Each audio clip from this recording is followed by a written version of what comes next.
This photo from 1907 isn't just any old family photo. It's a window into my family's history, showing the 11 siblings that helped build the communities of Kenyon and Faribault in Minnesota. When my mom first showed me this photo, it had a big scratch across it, as well as a whole bunch of damage that had showed up in the past century. But what made this restoration meaningful to me is that these people aren't just faces in an old photograph. These are my ancestors. The man standing left in the back row is my 3 times great-grandfather, Samuel Wunderlich. His siblings standing with him are the children of an incredible man, my 4 times great-grandfather, Reverend John Martin Wunderlich. Their story begins in Bavaria and ends up in the rich farmlands of Minnesota. We'll start with how this family came to be in Minnesota. In 1849, Reverend John Martin Wunderlich boarded a ship called the Hermine, leaving his home in Bavaria. He was 32 years old at this point and had trained as a Catholic priest. He settled in Chicago, where he served as a priest in St. Patrick's Church in Lamont, but life had different plans for him. He fell in love with Barbara, a member of his congregation, and made the decision to leave the priesthood to marry her. After Barbara's death, he married Wilhelmina Menge in 1857. Wilhelmina had her own immigration story, coming from Prussia's province of Posen. Together, they would become the parents of these 11 children in this photograph. Before we meet each sibling, let me show you where the story takes place. Richland Township sits in between the cities of Kenyon and Faribault in Minnesota. In 1907, when this photo was taken, this area was transforming from pioneer farmland into prosperous communities. The railroad had arrived, bringing new opportunities and connections to the wider world. Let's start with Samuel, my 3 times great-grandfather. Born in 1875, he came into this world as a twin, although his brother didn't survive infancy. Samuel married Martha Amanda Mallman, and together they raised 5 children on their farm in Richland Township.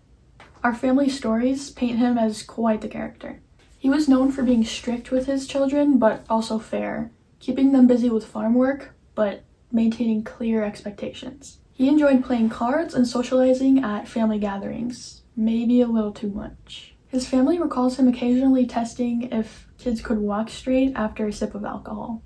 Next is Adolf, born in 1869. He has one of our favorite family stories. He and his wife, Mary Eigenbrot, were hand-picking corn one day when they heard a roaring noise and saw flying debris. A tornado had struck Morristown, but they didn't even hear about the news until Adolf went to deliver milk to town the next morning. In 1900, when Mary became homesick for her family in East Prairie, Adolf sold their farm and bought another one 5 miles east of Faribault. They drove their cattle the entire 20 miles with help from their neighbors. John, born in 1866, represents how this generation adapted to changing times. He started as a farmer in the Richland Township, but in 1907 he moved to Faribault and joined the oil business. The transition from farming to commerce would have been a really big step. He was deeply involved in the Prairieville Evangelical and United Brethren Church, serving as both trustee and class leader. He married twice, first to Mary Jinkle, who passed away in 1920, and then to Lydia Corral in 1923. His daughter Ruby and son Irvin carry on his legacy of community involvement. William, or Willie, was born in 1961. He married Emma Jinkle, and they began their life together farming in Richland Township. Emma was quite active in church organizations, and together they raised 3 children, Herbert, Milton Sidney, and Valeria Agnes. There's an interesting story about his daughter Valeria. In 1902, she fell from a horse and broke her arm in 2 places. The incident made the local paper, showing us how everyday accidents become community news in small-town Minnesota. Aaron, born in 1864, showed the entrepreneurial spirit that ran in the family. Born into farming, he later owned a grocery store from 1921 to 1930. The 1930 census shows him living in Faribault with his wife Emma Korsch and their daughter Dorothy. His transition from farming to business ownership reflects the changing economy of the early 20th century, as more and more Americans moved away from agricultural work into commerce and trade. Peter, born in 1872, owned a grocery store that became kind of a community hub. The store operated with practices that were essential back then. Customers could bring in their eggs, which would be candled for quality, and trade that for groceries. He later sold the store to his nephew, my 2 times great-grandfather, Myron Wunderlich Sr., and moved to Faribault and opened a liquor store there.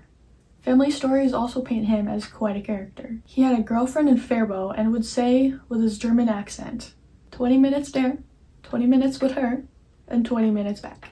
The youngest brother, George, was born in 1877. Like many of his siblings, he started as a farmer, but ended up serving his community as a trustee and school board member. His World War I draft registration card describes him as being medium build and height, with gray eyes and dark hair. He married Laura Kiesel in 1904, and they had 3 children. George worked various jobs throughout his life, from farming to sales to serving as custodian at the Eagles Hall in Faribault. He passed away in 1954 as a result from an illness from fracturing his hip. Anna, born in 1868, was never married, but she built an impressive career as a professional woman, which was pretty rare back then. She attended Minnesota Business College and worked as a bookkeeper at Schott Grocery in St. Paul for 35 years. She lived independently at her home in Faribault and maintained her career until her death in 1947. Her story shows how, with determination, some women of that generation could carve out professional lives for themselves. Ernestine, the oldest of all the siblings, was born in 1859. She married Daniel David Boshart in 1880 at Prairieville Evangelical Church. Together they had 4 children, Laura, Anna, Elmer, and Florine.